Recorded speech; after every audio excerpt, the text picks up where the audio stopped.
The voice note is now yours. This is mine? If you don't want it, just give it to someone else. I'm sure Logan Paul would want it. So you're saying I can use the voice note all I want without getting punished? Let's just say you will feel the fear and pain of falling off, known only to humans who also use the voice note. And when it's your time to get cancelled, it will fall on me to draw your picture in my lollybook. Her lollybook? What in the algorithm does that even mean? Is this some kind of twisted metaphor or just a creepy joke? Should I address it or just shrug it off like it's nothing? But then again, I cannot afford to ignore anything that might be a threat. She is not just here for fun. If this lollybook is real, what kind of dark, twisted fate does it hold for me? I need to stay calm, show no fear. But deep down, something about this feels wrong. Be warned, any human who used the voice note can neither go to heaven nor hell for eternity. That's all.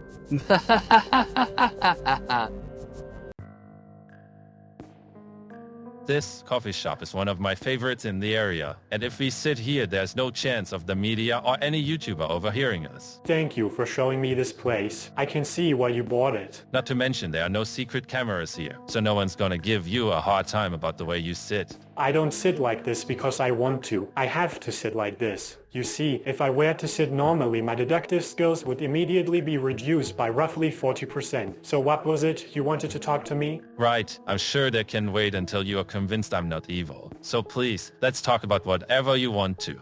You are under no obligation to do this because you still haven't posted a response yet. But would you mind yourself to a test of your deductive reasoning skills? Sure, why not? Sounds like fun. Alright, then we can begin by taking a look at these photographs of 3 notes written by former employees and contestants while under your control, just prior to their elimination. None of this information has been made public yet. You can take as long as you want to look them over. Please let me know what you think. Very interesting. Come on. This is child's play. There's evidence about fake videos, illegal activities and false advertising. If I ignore these claims and was still able to decode the phrase, Dawson, do you know gods of YouTube love ads? What would that mean? Clearly, if I read it the way Dawson intended on my first attempt, I'd only make myself look more suspicious. But solving this code doesn't necessarily prove I'm evil.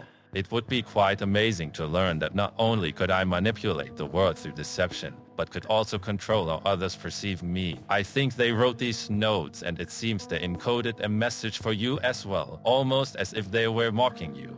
If you line these notes up side by side and take a look at the first letter of every line, it reveals a message. Rearranging it like this gives you, Dawson, do you know? Gods of YouTube love ads. But there are obvious print numbers on the back of all these photographs. Arranging it in that order and we get, Dawson, do you know, love ads, gods of YouTube. It doesn't sound right. And based on that, it's hard to believe that they would have wanted you to read it this way. That is incorrect. The thing is, there were actually 4 photographs. When we add this one, it reads, Dawson, do you know gods of YouTube who love ads, manipulate children?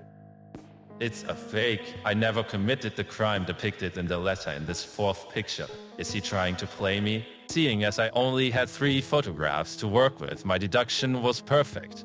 No, it wasn't. The truth is, there were 4 of them. If you'd figured that out, it would have been perfect. Even though you knew the message was incomplete, you decided that there were only 3 notes. You never even considered that there might be a 4th. What do you make of that? Damn it, this wasn't just about gauging my deductive reasoning skills. He wanted to see what my reaction would be if I fell for his trick, by playing right into his hands. Well, you got me there. I didn't think of that. However, the likelihood of this message revealing anything about whether I'm truly evil is not very great. Besides, we all know gods of YouTube don't exist. If you were in my position, faced with someone who might be involved in unethical behavior, how would you go about proving their innocence or guilt? It's crucial to be absolutely certain. I would probably try to get them to reveal something that was never been made public. Something that only someone truly involved could know. Kind of like what you are doing to me right now. Truly amazing. What's impressive is that I've posted the same question to YouTube investigators and most took days to come up with a video. But you, on the other hand, immediately considered a scenario where the accuser is directly communicating with the accused. I'm impressed. You might just be the best at the YouTube game. But it's a bit of a double-edged sword. The more effectively I navigate these questions, the more suspicion it raises about my true intentions. Yes, the suspicion is now at about 66%. However, this only makes me more determined to cooperate with you on this investigation. You see, I'm in a position where even if you are evil, it would still be to my benefit to have you working alongside me. Do you know I'd say that? If I cooperate with you, there's a chance I can help move this investigation forward. But the more effectively I answer your question, the more of a suspect I become. And if I'm truly evil, I might accidentally expose myself. In other words, whether I'm evil or not, you stand to gain either way. It's a clever strategy on your part, but I think you might be misinterpreting my intentions. It's true that I have an interest in these allegations, and yes, understanding public perception is a part of what I do. But I know that I'm not evil, and I certainly don't want to be taken down by baseless accusations. Besides, what proof have you given me that you are not the one with something to hide? It doesn't seem fair for only one of us to be scrutinized, does it? At this point, neither of us can prove we're completely innocent. However, if you're really good, I'd imagine it wouldn't be too hard for you to prove it to me. I think I'd be convinced if, say, someone credible from YouTube headquarters could confirm your intentions. If you can't do that, then I'm afraid I just won't be able to help you. You sure like to talk, don't you, Mr. Beast? Typical for someone who hates losing. Your suspicious level just went up another 7%. Could you really be completely evil? I don't recall ever saying you couldn't meet someone from YouTube headquarters to verify my intentions. I am currently collaborating with some of the top executives at YouTube as well as a few key influencers who have a vested interest in uncovering the truth. If I understand you correctly, if I take you to meet these individuals, you'll agree to assist in this investigation? Is that a fair assumption? Does this guy have a death wish? I don't get it. What is he really thinking? I could demonetize his channel immediately. Excuse me. Oh, there goes mine. Yes? I have some bad news. MrBeast, your channel. Jimmy, it's your... My channel, you got a strike. Post a response. You. Just post a response.